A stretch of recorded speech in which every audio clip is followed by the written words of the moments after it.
بسم اللہ الرحمن الرحیم۔ شروع اللہ کے نام سے جو بڑا مہربان اور رحم نہایت والا ہے۔ پیارے بھائیو بہنوں السلام علیکم۔ تو پیارے بھائیو بہنوں آج ہم حضرت ابراہیم علیہ السلام اور نمرود کا قصہ بیان کریں گے۔ اس دنیا میں ایسے کئی سارے بادشاہ آئے جن کو اللہ تعالیٰ نے دولت اور بادشاہت سے نوازا، لیکن ان بادشاہوں کے شرک اور غرور نے ان کو ہلاک کر ڈالا۔ اللہ تعالیٰ نے ان بادشاہوں کو اتنی دولت سے نوازا کہ اللہ تعالیٰ کا شکریہ ادا کرنے کے بجائے انہوں نے اللہ تعالیٰ کو للکارا اور اللہ تعالیٰ کے نظام کو بدلنے کی کوشش کی، اور ان بادشاہوں نے اللہ تعالیٰ کی وحدانیت پر یقین نہ کیا اور خود جھوٹے خدا بن بیٹھے۔ اور اللہ تبارک و تعالیٰ نے 4 بادشاہوں کو بادشاہت اور دولت سے نوازا، اور ان 4 بادشاہوں میں سے 2 بادشاہ مسلمان تھے اور 2 کافر، اور ان 2 کافر بادشاہوں نے اللہ تعالیٰ کی وحدانیت پر یقین نہ کیا اور اللہ تعالیٰ کو جنگ کے لیے للکارا اور خود جھوٹے خدا بن بیٹھے۔ اور ان جھوٹے خداؤں کا دعویٰ کرنے والوں میں سے ایک بادشاہ کا نام نمرود اور دوسرے کا بخت نصر تھا، اور ان 2 مسلمان بادشاہوں میں سے ایک مسلمان کا نام حضرت ذوالقرنین علیہ السلام تھا اور دوسرے کا حضرت سلیمان علیہ السلام تھا، جن کو اللہ تعالیٰ نے دولت اور بادشاہت سے نوازا تھا۔ حضرت ذوالقرنین علیہ السلام اور حضرت سلیمان علیہ السلام اللہ تعالیٰ کے پیغمبر تھے جن کو اللہ تعالیٰ نے اپنے پیغام کے لیے اس دنیا میں بھیجا۔ اللہ تعالیٰ نے نمرود کو بادشاہت اور دولت سے بے حد نوازا، لیکن اس کے غرور نے اس کو ہلاک کر ڈالا، اور اس بدبخت نے اللہ تبارک و تعالیٰ کو جنگ کے لیے للکارا اور خود جھوٹا خدا بن بیٹھا۔ نمرود ایک بے رحم اور قاتل بادشاہ تھا، اور یہ بدبخت بادشاہ لوگوں کو اپنی عبادت کرنے کے لیے کہتا، اور جو اس کی عبادت کرنے سے انکار کر دیتا تو یہ بے رحم بادشاہ اس کو بے رحمی سے قتل کروا دیتا۔ اور اس دور میں بتوں کی پوجا سرعام تھی۔ اس دور میں لوگ بتوں کی پوجا کرتے اور نمرود کو اپنا خدا مانتے تھے، اور اس ظالم دور میں کمزوروں پر ظلم کیا جاتا اور بے گناہ اور معصوم لوگوں کو قتل کیا جاتا۔ اور یہ بات اللہ تبارک و تعالیٰ کو اچھی نہیں لگی، اور اللہ تبارک و تعالیٰ نے حضرت ابراہیم علیہ السلام کو اس قوم کا پیغمبر بنا کر بھیجا، اور حضرت ابراہیم علیہ السلام نے اس کافر قوم کو سمجھایا کہ اللہ تبارک و تعالیٰ ایک ہے اور اللہ تبارک و تعالیٰ کی وحدانیت پر یقین کرو۔ اور حضرت ابراہیم علیہ السلام نے ان کافر قوم کو سمجھایا کہ اللہ تعالیٰ کا کوئی بھی شریک نہیں ہے اور ان جھوٹے خداؤں کو چھوڑ کر ایک سچے خدا کی عبادت کرو۔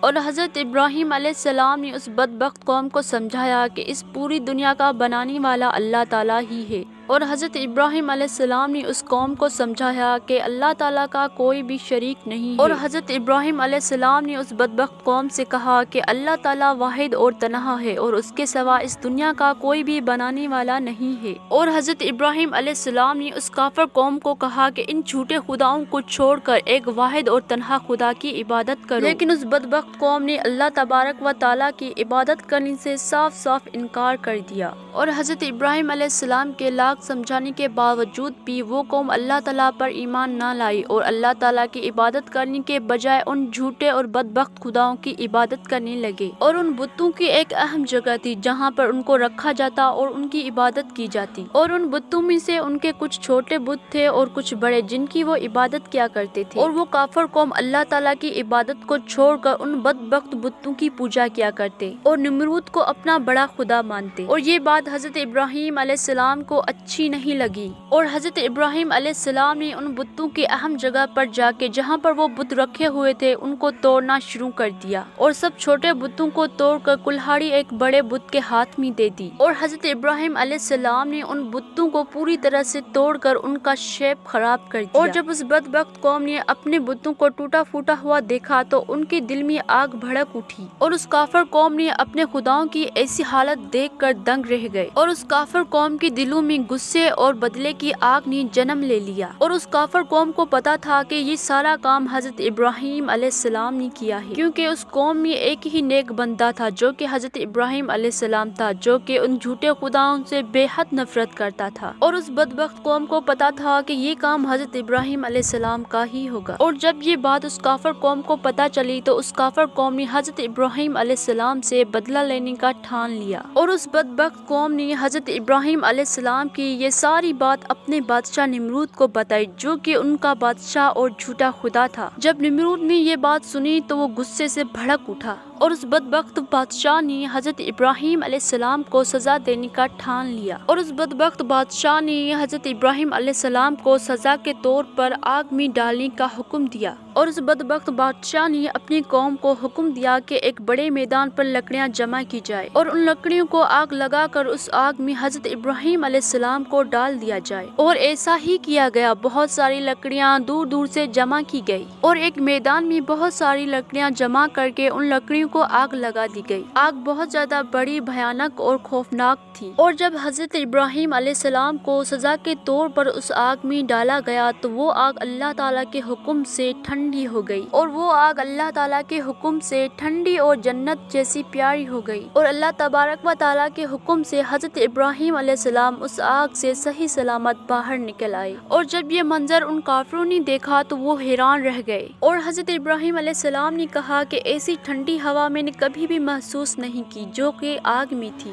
لیکن یہ سب دیکھنے کے باوجود بھی وہ کافر قوم اللہ تعالیٰ پر ایمان نہ لائی، اور یہ سارا منظر دیکھنے کے باوجود بھی اس کافر اور بدبخت قوم نے حضرت ابراہیم علیہ السلام کی بات نہ مانی، اور یہ سب کچھ دیکھنے کے باوجود بھی وہ بدبخت قوم اللہ تعالیٰ پر ایمان نہ لائی اور اسی طرح اپنی بت پرستی میں مبتلا رہی۔ لیکن اس کے باوجود بھی حضرت ابراہیم علیہ السلام نے ہار نہ مانی، اور حضرت ابراہیم علیہ السلام نے اپنی قوم کو حق کی دعوت دیتے رہے، اور حضرت ابراہیم علیہ السلام نے نمرود کو بہت زیادہ سمجھایا اور اپنی شرک اور غرور سے باز آنے اور اللہ تعالیٰ کی وحدانیت پر یقین لانے کو کہا۔